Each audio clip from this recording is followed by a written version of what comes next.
Lotus reality and agro farming వారు premium farm land projects మన పొలం ఫేజ్ 1, 2 మరియు 3 కంప్లీట్ చేసుకొని మన పొలం phase 4 Wasar village at Narayana Khed లో ఆగస్టు 15 ఇండిపెండెన్స్ డే రోజు గ్రాండ్ లాంచ్ చేయడం జరుగుతోంది.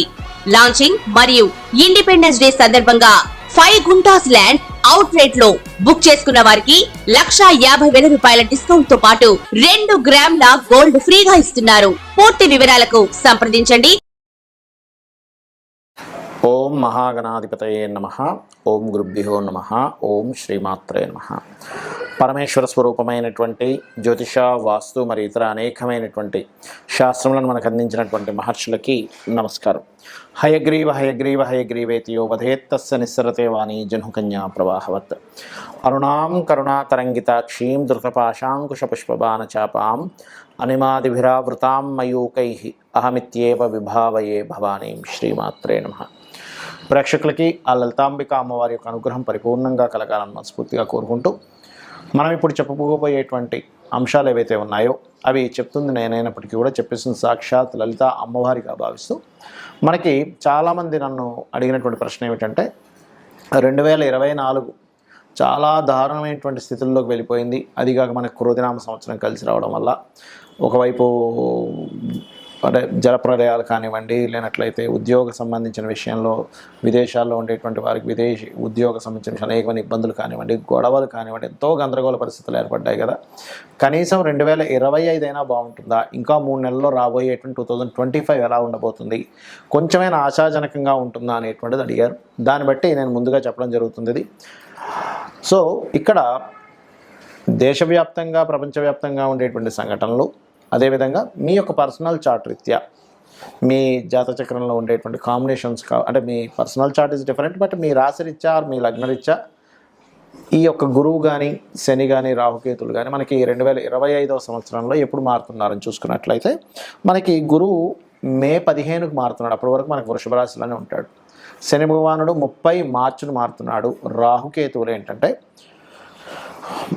30 మే నుంచి మారుతున్నారు 2025లో. కాబట్టి ఈ గ్రహాలు మారే వరకు ఉండేటువంటి ఫలితాలు, మారిన తర్వాత ఉండేటువంటి ఫలితాలు 2025 సంవత్సరంలో అందరికీ ఎటువంటి ఫలితాలు కలగనున్నాయి, మరియు ఏం చేసుకోవాలి మీరు అనేటువంటి విషయం మనం ఇప్పుడు తెలుసుకుందాం. కర్కాటక లగ్నము, కర్కాటక రాశి, కర్కాటకం వారికి కనుక చూసుకున్నట్లయితే ఈ 2025 సంవత్సరం ఎలా ఉండబోతుంది?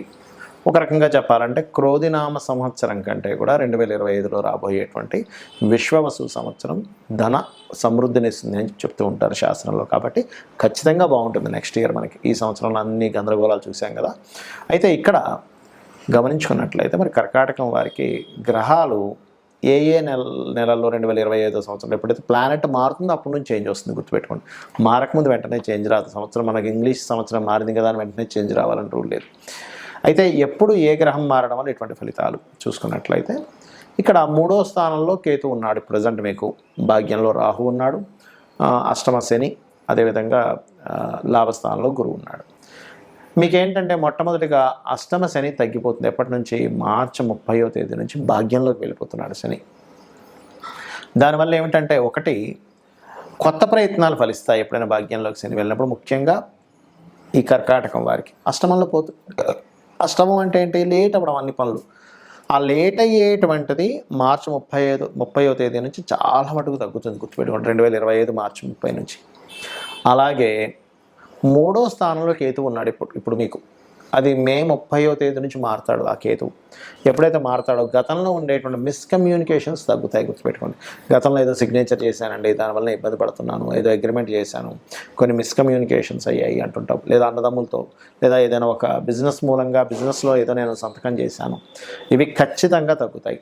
కాకపోతే మరి 2వ స్థానంలోకి వస్తున్నాడు కదా రవి, కేతువు అంటే రవి స్థానంలోకి వస్తున్నాడు కదా, అంటే గవర్నమెంట్ కాంట్రాక్ట్స్ లేదా ఏదైనా గవర్నమెంట్ పీపుల్కి మనీ ఇవ్వడం, గవర్నమెంట్ రిలేటెడ్గా రావాల్సిన ధనం విషయంలో మాత్రం కొంచెం ఆగుతూ ఉంటుంది. మెడికల్ రంగాల్లో ఉండేటువంటి వారికి కొంచెం గణపతి ఆరాధన చేసుకోవాలి మీరు. కర్కాటకం వారు మే 30వ తేదీ నుంచి ఎప్పుడైతే రాహుకేతువులు మారుతారో ఎంత మీరు గణపతి యొక్క ఆరాధన చేసుకుంటే అంత బాగుంటుంది. మరి అష్టమ రాహు వస్తున్నాడు ఇక్కడ మనకి మే 30వ తేదీ నుంచి. మరి దానికి ఏమిటి? అష్టమ రాహువు ఎప్పుడు కూడా గుర్తుపెట్టుకోండి, మీ జన్మజాతకంలో కనుక ఇది అందరికీ కాదు గుర్తుపెట్టుకోండి, కర్కాటక లగ్నం అయింది, కర్కాటక లగ్నంలో జన్మించామండి లేదా రాశిలో జన్మించామన్నప్పుడు మీ పర్సనల్ చార్ట్లో ఎక్కువగా యాక్సిడెంట్ యోగాలు ఉన్నాయి, లేదండి నాకు పర్సనల్ చార్ట్ తెలియదు యాక్సిడెంట్ యోగం ఉందో లేదో నాకు తెలియదు అన్నప్పుడు మీరు చిన్నప్పటి నుంచి మీరు గమనించవచ్చు, చిన్న ప్రతిసారి నాకు ఏదో దెబ్బ తగులుతుందంటే ఆ యోగం ఉందని అర్థం. అలాంటి వారు మాత్రం అష్టమ రాహు మనకి మే 30వ తేదీ నుంచి సంవత్సరంన్నర పాటు ఉంటాడు కాబట్టి అక్కడ కొంచెం వాహనాల మీద వెళ్ళేటప్పుడు కొంత జాగ్రత్తగా ఉండాలి. కాకపోతే రీసెర్చెస్ చేసేటువంటి వారికి చాలా మంచి సమయం అది చెప్పాలంటే. అదేవిధంగా మరొక విషయం ఏంటంటే ఇక్కడ ఈ 2025 సంవత్సరంలో మీకు గురువు 12లోకి వస్తాడు. ఎప్పుడైతే గురువు 12లోకి వస్తాడో 12వ స్థానం అనేటువంటిది విదేశీ స్థానము కాబట్టి విదేశాలకి వెళ్ళడానికి, విదేశాల్లో అక్కడ మీరు ఏదైనా ఉద్యోగం చేయడానికి, వ్యాపారం చేయడానికి, ఇన్వెస్ట్మెంట్స్కి చాలా మంచి సమయంగా చెప్పుకోవచ్చు. ఇక మీరు చేయవలసినటువంటి దేవతారాధన స్కందుని ఎక్కువగా ఉపాసించండి. ఓం స్కందాయ నమః అని చేస్తూ ఉండండి. గరికతో గణపతిని ఎక్కువగా ఉపాసించండి. ధన అభివృద్ధి అనేటువంటిది కలుగుతుంది. 2024 కంటే 2025 విశ్వవసు అనేటువంటి సంవత్సరం క్రోధినామ సంవత్సరం కంటే చాలా బెటర్గా ఉంటుంది. ఎందుకంటే ధన సమృద్ధి యోగాన్ని ఇస్తుందట విశ్వవసు అంటే. మరి దేశ కాలమాన పరిస్థితుల్లో ఎటువంటి ఫలితాలు వస్తాయి అని చెప్పి చూసుకున్నట్లయితే ఇప్పుడు మనం చూడండి, జలరాశుల్లో మీనం యొక్క సంచారం జరుగుతున్నందుకు మనం లాస్ట్ టైం మనం చెప్పుకున్నాం, 9 months బ్యాకే చెప్పుకున్నాం రాహు మారినప్పుడు జలరాశుల్లోకి రాహు వచ్చాడు. Rahu is the drastic related సంబంధించిన వాటికి కారకుడు. జల సంబంధించినవి బాగా పెరుగుతాయి, జల సంబంధించిన వర్షాలు కావచ్చు, నదులు ప్రవహించడం కావచ్చు, జల ప్రళయాలు కావచ్చు వస్తాయని అనుకున్నాం. అదేవిధంగా మనకు జరుగుతుంది కూడా ఇప్పుడు కాలంలో. అయితే మరి ఎప్పుడైతే మీకు రాహుకేతువులు మారుతారో మే 30వ తేదీ నుంచి అక్కడ చాలా మట్టుకు ఈ మే తర్వాత వచ్చేటువంటి నెక్స్ట్ ఇయర్ 2025 మే తర్వాత వచ్చేవి చాలా అట్లాంటివి జరగవు చాలా మటుకు.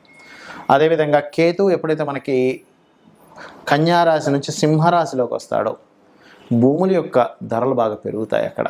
అంటే ల్యాండ్ రేట్స్ పెరిగేటువంటి సమయం ఎప్పుడైతే సింహంలోకి వస్తాడో కేతు. మరి సింహంలోకి వచ్చిన కేతువు ఏం చేస్తాడండి, కొన్ని అధికారాల్లో ఉండేటువంటి కొంతమందిని బదిలీ చేస్తాడు. అది ఎంపీ లెవెల్ కావచ్చు, ఎమ్మెల్యే లెవెల్ కావచ్చు, సీఎం లెవెల్ కావచ్చు, పిఎం లెవెల్లో కావచ్చు. కొంత మార్పులను ఇస్తాడు అక్కడ. అంటే కొన్ని మార్పుల్ని కేతు ఈజ్ చేంజింగ్, మార్పులు ఇంకొంత ఏదైనా మార్పు తేవడం వాటికి కారకుడు. అదేవిధంగా ఒక గొప్ప కీర్తిని కూడా ఇస్తాడు రాజుకి, ఎందుకంటే కేతు కీర్తికి కారకుడు. మరి శని భగవానుడు మీనరాశిలోకి వెళ్తున్నాడు. ఇక్కడ బాగా అర్థం చేసుకోండి, రాహు ఎప్పుడైతే మీనరాశిలో ఉన్నాడో కొన్ని ధర్మ సంబంధించినటువంటి విషయాలు అనేకమైనటువంటి ఘర్షణలు తీసుకొచ్చాడు. శని వచ్చినప్పుడు ఏమవుతుందంటే అటువంటి ఘర్షణలు అవుతుంటాయి, కానీ కొంత ధర్మబద్ధంగా అంటే ధర్మ కర్మాది యోగం ఏర్పడుతుంటుంది ఎప్పుడు శని కనుక గురు రాశుల్లోకి వెళ్ళినప్పుడు. కొన్ని ధర్మ సంబంధించినటువంటి విషయాల్లో రాహు ఎటువంటి, ఎందుకంటే శనివత్ రాహు కుజవత్ కేతు అంటూ ఉంటారు. రాహు ఎటువంటి ఫలితాలను ఇస్తూ వచ్చాడో ఈ శని మీనరాశిలో ఉన్నప్పుడు ఏంటంటే ఎక్కువగా అంటే వర్షాలు పడవు, కానీ కొంచెం ఎక్కువగా ఎండ తక్కువగా ఉండడం, ఆ 2.5 సంవత్సరాలకు అసలు మబ్బు బట్టి ఎక్కువగా ఉండడం, ఇట్లాంటివి కూడా కొంత జరుగుతూ ఉంటాయి. అంటే చల్లదనం, కోల్డ్నెస్ పెరుగుతూ ఉంటుంది. ఎందుకంటే జలరాశుల్లోకి వెళ్ళిన శని కదా, కోల్డ్నెస్ మీకు కొన్ని దేశాలు మంచు ఎక్కువ పట్టడం కానీ, అదేవిధంగా ఎండాకాలం ఎందుకని ఎండ అంతగా ఎక్కువ కనిపించట్లేదు ఏంటి అనుకోవడం కానీ ఇట్లాంటివి ఎక్కువ జరుగుతూ ఉంటాయి. ఎందుకంటే ఇక్కడ ఇది ఒకటే కారణం కాదు, కేతువు కూడా సింహరాశిలోకి ఎంటర్ అవుతున్నాడు. అంటే రవి ప్రచండంగా వచ్చేటువంటి దానికి కేతు ఎప్పుడైతే ఉన్నాడో మీరు గమనించవచ్చు, ఈ మీనరాశిలో 2.5 సంవత్సరాలు ఉండే శని, సింహరాశిలో సంవత్సరాలు ఉండేటువంటి కేతు ఈ ఫలితాలు ఇస్తూ ఉంటాడు. మరి ఈ యొక్క ఫలితాల్లో చాలామందికి డేట్ ఆఫ్ బర్త్లు ఉండవు, ఎందుకంటే వాళ్ళ పర్సనల్ చార్ట్ బట్టి లగ్నము, ధనస్థానము, ప్రయత్న స్థానము, వివాహ స్థానం కావచ్చు, గృహయోగం కావచ్చు, ఇవన్నీ మీ పర్సనల్ చార్ట్లో ఉంటాయి. మీ పర్సనల్ చార్ట్లో ఉన్నటువంటిది ఎక్కువ ప్రభావం చూపిస్తుంది. గుర్తుపెట్టుకోండి, ఏలినాటి శని వచ్చిందని అష్టమ శని, అర్ధాష్టమ శని భయపడకండి. మీ personal chart is most important. మరి పర్సనల్ చార్ట్ కూడా తెలియని వారు ఏం చేసుకోవాలి, 2025 సంవత్సరం అన్ని విధాలా బాగుండాలంటే మీరు ఆరాధన చేసుకోవడం, గణపతి యొక్క ఆరాధన చేసుకోండి. ఎక్కువగా గణపతిని ఎక్కువగా ఆరాధించండి, సూర్యుడిని గణపతిని ఎక్కువ ఆరాధించండి. సేవలు, ఎందుకంటే 12వ స్థానంలో శని వెళ్ళి గురువు రాశిలో న్యాచురల్ 12th హౌస్లో ఉన్నాడు కాబట్టి మీకు దగ్గరలో ఉండే ఆలయాల్లో నూనెని దానంగా ఇస్తూ ఉండండి. నూనెని లేదా బెల్లంతో చేసిన పదార్థాన్ని ప్రసాదంగా ఇస్తూ ఉండండి. అలాగే మరొకటి ఏంటంటే మీరు ఏ బిజినెస్లు చేస్తున్నా కాస్త టెక్నాలజీతో కనెక్టివిటీ ఉండేలాగా మీరు ప్రయత్నం చేయండి, బాగా గ్రోత్ ఉంటుంది. ఎందుకంటే రాహు 11లో న్యాచురల్ 11th హౌస్లో సంచరించేటువంటి సమయము కాబట్టి ఇవి చేయండి, ఖచ్చితంగా మీకు బాగుంటుంది.